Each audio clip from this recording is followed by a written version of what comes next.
Mula sa isang lugar sa Maynila ay matatagpuan natin ang isang bahay doon na mayroong ginagawang milagro at kababalaghan na hindi natin batid na ginagawa pala ito ng isang tao sa mga minor na edad. Makikita natin sa video ang isang batang babae na itago na lamang natin sa pangalang Chelsea, 5 taong gulang.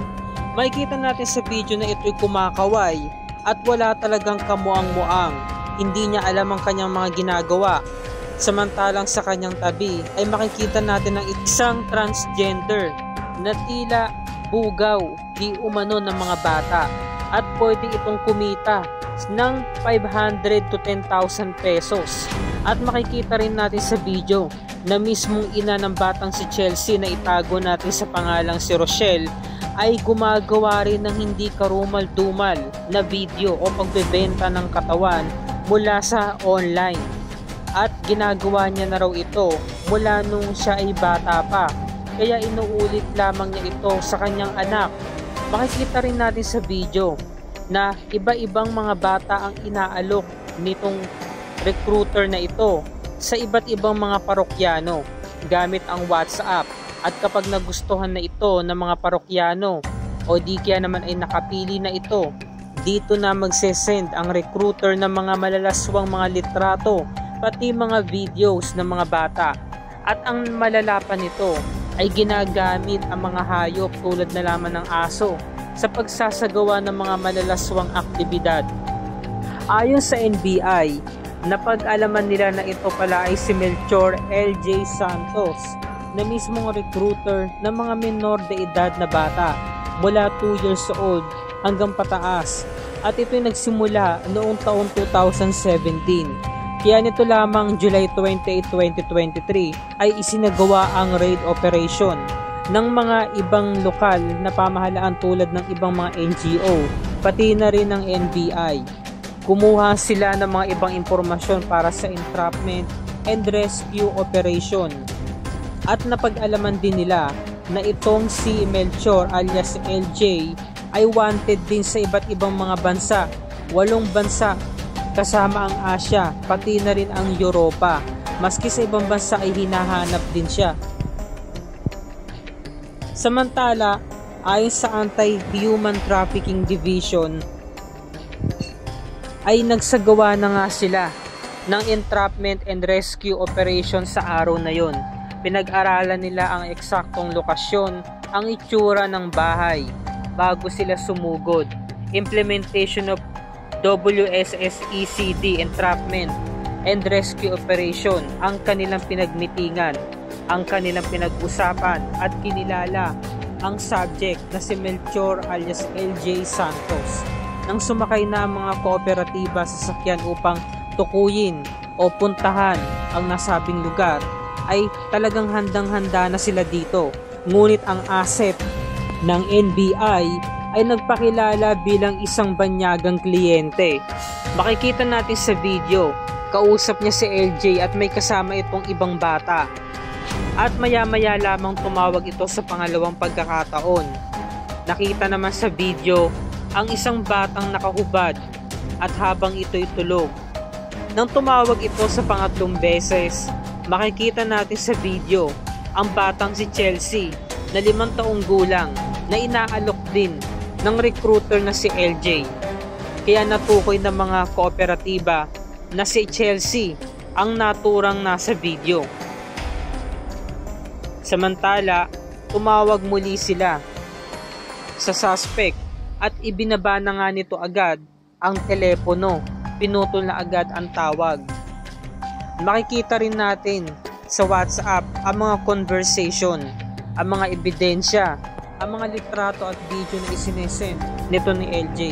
Kaya naman nung natukoy na nila ang makitid na lugar, pinasok nila ito at hindi naman sila nahirapan dahil caught on the act na ginagawa ito ni LJ na meron siyang katransaksyon sa cellphone. Akma pa nga niya itong itatago o itatapon upang mabaon o masira ang mga tinatagong ebidensya, ngunit napigilan siya dahil nakuha ang cellphone. Kaya dito pa nakita ang ilang mga ebidensya ng mga transaksyon niya sa iba't ibang mga parokyano. At ang dahilan ng ating suspect daw niya ito sa mga videos, kausap ang iba't ibang mga lahi at humihingi din daw siya ng tawad sa mga taong nadamay katulad na lamang nito. Samantala ang batang si Chelsea ay kinuha na ng mga rescuers. Wala itong kamuang-muang, hindi niya alam ang kanyang mga ginagawa at nahuli din ang ina nito na si Rochelle na pinapaboran pa ang ginagawa nito ni LJ para siya ay kumita. At ayon kay Attorney Rick, kasabwat din itong si Rochelle sa anti-human trafficking ng sex exploitation. Kaya kasama rin siya sa makakasuhan. Umiiyak ang ina nito at nagsisisi. Kahit nasabihin pang iisa lamang daw ang video nito ng kanyang anak, ay sangkot pa rin siya sa krimen na isinagawa nito ni LJ. Kaya meron din siyang pananagutan at dinala na nga ng mga NBI itong dalawang suspect at kinasuhan si LJ ng Anti-Online Sexual Abuse or Exploitation of Children Anti-Trafficking in Persons Act of 2003 at Special Protection of Children Against Abuse, Exploitation and Discrimination Act. Samantala kinasuhan naman ng violation of anti-rape law itong si Rochelle na di umano'y sariling ina ng batang si Chelsea. Samantala pinuntahan ni Jessica ang lugar na pinangyarihan ng krimen. Isang katakot-takot talaga ang nangyari. Ayon nga sa nakalap na impormasyon ito ni Jessica. Kung makikita natin sa video, napaka-natural lamang ng barangay na ito. Ang lugar, may mga bata naglalaro at dadaan sa isang makitid na lugar na tila ba kung titingnan mo ay para walang nangyayaring kababalaghan sa ilang oras dahil ang mga bahay ay tabi-tabi at sobrang tahimik. At ayon din sa kapitan nito, wala daw siyang nakalap na ibang impormasyon na makakapagtukoy na mayroon palang nagaganap na ganitong kalaswaan at kababuyan sa lugar dahil sobrang tahimik nga ng lugar. At hindi rin nila maatim na ultimo mga hayop ay isinasama din sa aktibidad para maisagawa ang ganitong sex exploitation. Hindi na rin daw ito kayang panoorin pa ng kapitan dahil nga bata ang biktima nito, pero kailangan niya itong gawin para nga maisagawa ang investigasyon. At ayon naman sa OSEC o Online Sexual Exploitation of Children, marami talaga itong nabiktima dito sa ating bansa. Kaya naman isa ito sa pinakamalalang kaso na talagang kinakaharap ng ating bansa. Katulad na lamang itong si Melchor LJ Santos na isa sa pinaka most wanted dito sa ating bansa. At ayon naman sa UNICEF ay 80% vulnerable na mga bata ang talagang nabibiktima at 2.5 na mga bilang ng mga kabataan biktima ng cybersex. Ganito talaga kalala ang nangyayari sa ating bansa. At heto pa ang top 3 ng mga bansa mula sa OSAEC offenders. Nanguna ang USA, pangalawa ang Sweden, at pangalawa ang Australia. Philippines, Mexico at Brazil naman ang top 3 na OSAEC case referrals. At 1,277 naman ang anti-human trafficking victims na na-rescue ayon sa datos.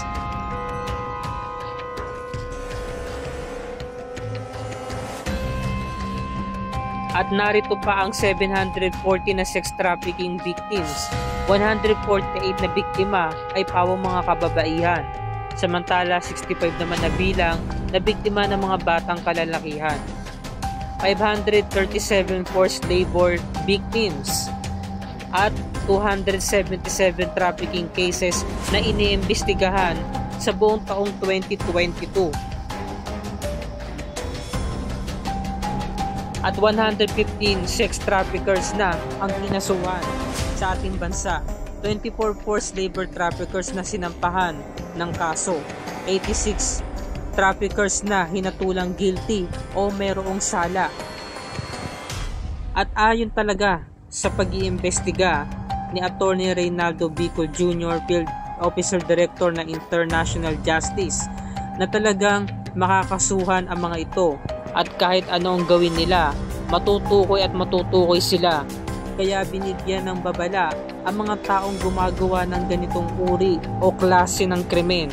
Samantalang si Chelsea ay dinala sa isang shelter at inaalagaan doon ng mga social workers para sa healing process. Kakailanganin ito ni Chelsea para sa kanyang paglaki upang hindi niya na maalala ang mga ganitong karumal-dumal na nangyari sa buhay niya. Samantalang sina Melchor at Rochelle ay pinagdurusahan na ang kanilang krimen na iginawa.